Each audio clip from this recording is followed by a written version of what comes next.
Je remercie d'abord le chef de canton de Djoundjou qui m'a rendu visite ce matin.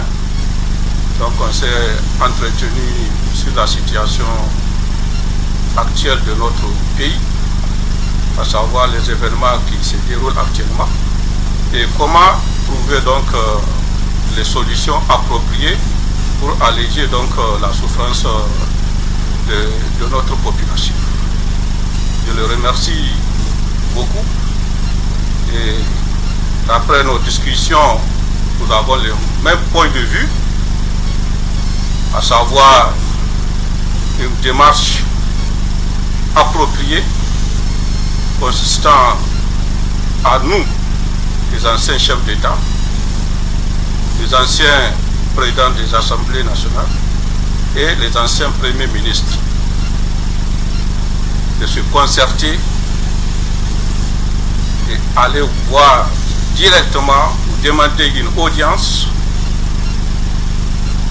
au président du Conseil national pour la sauvegarde de la patrie, son Excellence le général Abdrahmane Tchani, pour pouvoir discuter, parce que c'est un problème de maison, et discuter avec eux et de demander la situation. Est-ce que vous voulez que nous, anciens présidents de la République, anciens premiers ministres, anciens présidents de l'Assemblée, quelle est la contribution que nous devons apporter pour que la solution soit immédiatement résolue? C'est ça la démarche. Le problème, la solution ne se trouve pas au Nigeria, ça se trouve ici au Niger, si on veut la réalité des choses. Si c'est la démission du président Bazoum, que leur exigence, moi je ne sais même pas pourquoi démission, une fois que le coup d'État est consommé, pourquoi même démission? Mais réinstaller le régime déchu, ça ce n'est pas possible. Et c'est inadmissible. Moi personnellement je suis contre. Si c'est ça la négociation pour qu'on ouvre les frontières, le coup d'État est consommé. On a fait combien de coups d'État au Niger? Est-ce qu'on a demandé au président de démission? On n'a jamais demandé.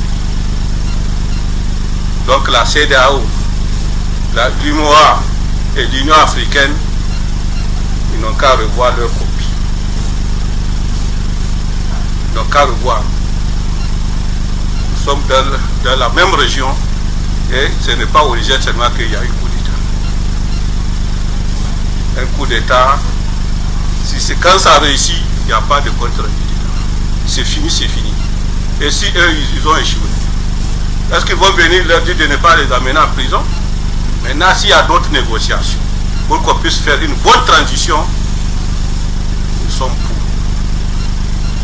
Il faut aller voir dans les hôpitaux combien de personnes meurent à cause de manque de médicaments, à cause de coupures d'électricité.